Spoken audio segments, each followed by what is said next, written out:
'cause the best there was down the interstate he saw, till the day he tangled with the county sheriff, who they all call 104.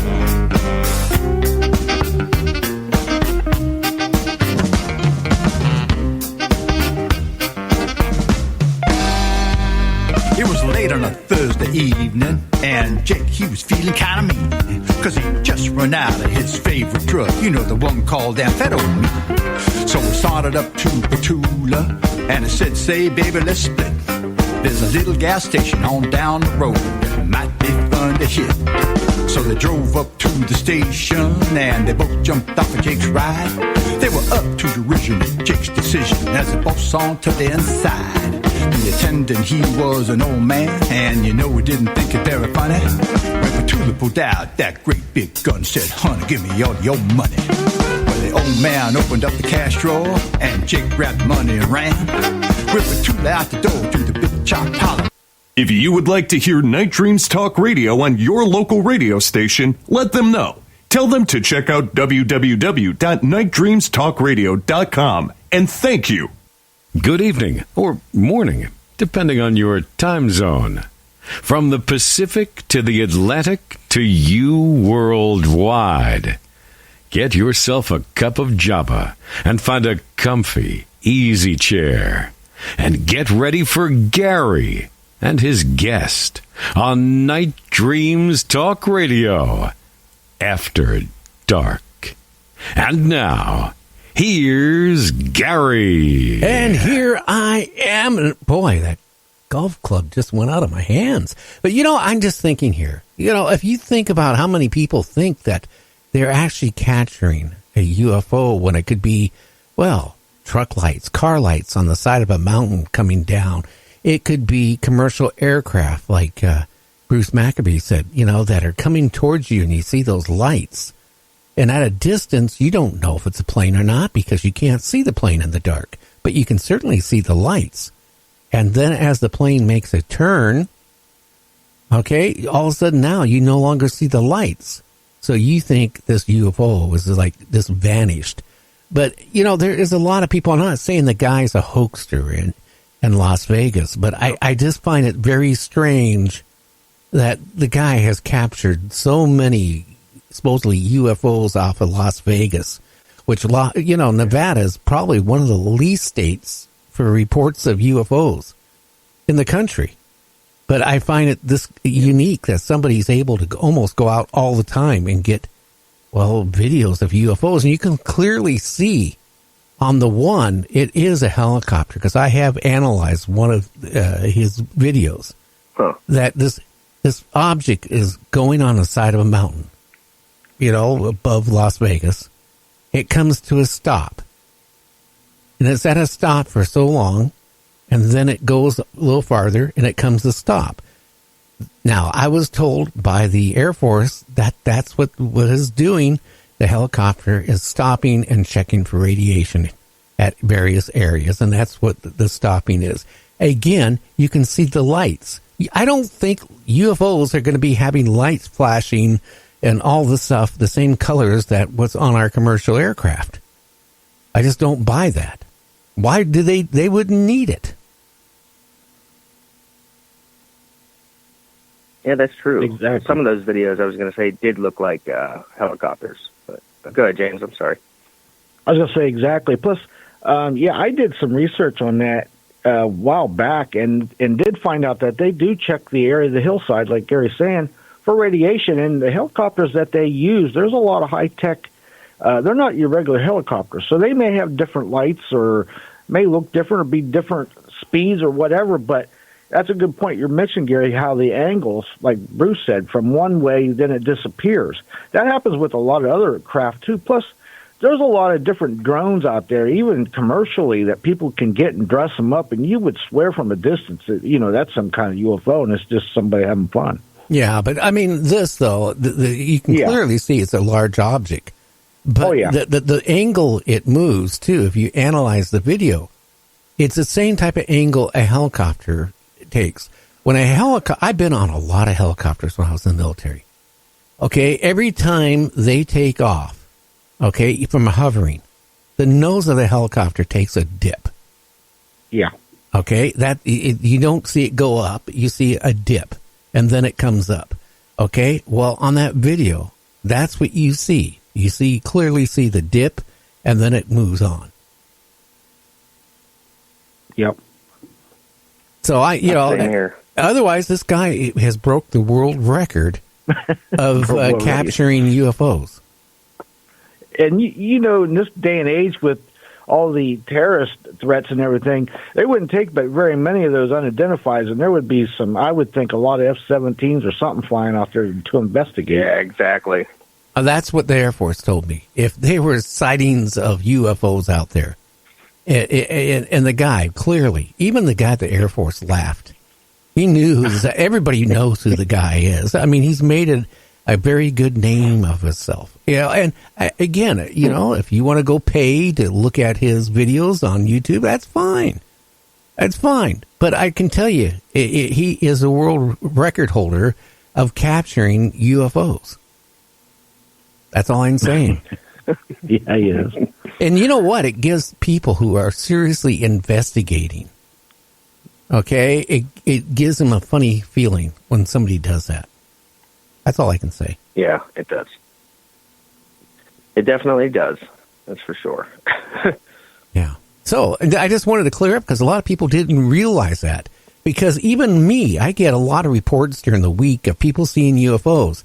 And they always describe the colors, which, our aircraft, commercial, military, have lights on it. And those marker lights are there for a reason. Okay? Exactly. And those colors are there for a reason, along with the headlights on the wings of the plane.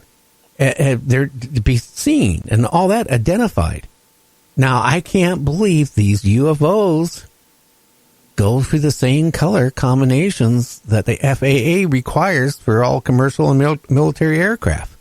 I just don't buy it. So when I start hearing about certain colors and lights and stuff like that, certain color lights and stuff, I go, okay, it's a commercial craft. Thank God Bruce Maccabee backed it up. That's what he used to do. He used to analyze, pictures and photographs and negatives, before they had digital. Yeah. The guy's an expert. So, I mean, I trust what he says, plus, what I have analyzed on my software. Okay.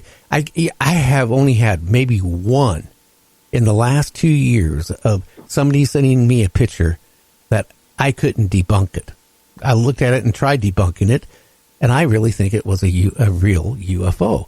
But most of them, I find it strange. I had one guy, I blocked him off my email account and took him off of my Facebook account. Every single morning, he would get up like at 5 o'clock in the morning. You know what he would send me by 6 o'clock in the morning? A UFO. And most of the time, I would zoom into it. And I would say, oh, my God, that's a helicopter. Oh, that is a Piper Cub. That is something, I don't know. Now, anything else you got interesting, Ryan? Yeah, I got two things I wanted to mention two things real quick. It's funny you say, that guy about him having all those videos. And then you also have the people that, I guess, review them and stuff like you just said. You looked at them and, saw it was a helicopter. But, I had a guy, because I have a video, of something chasing an orb, and he actually looked at the wrong one and said the helicopter was the UFO. So you got to watch out who you're bringing them to.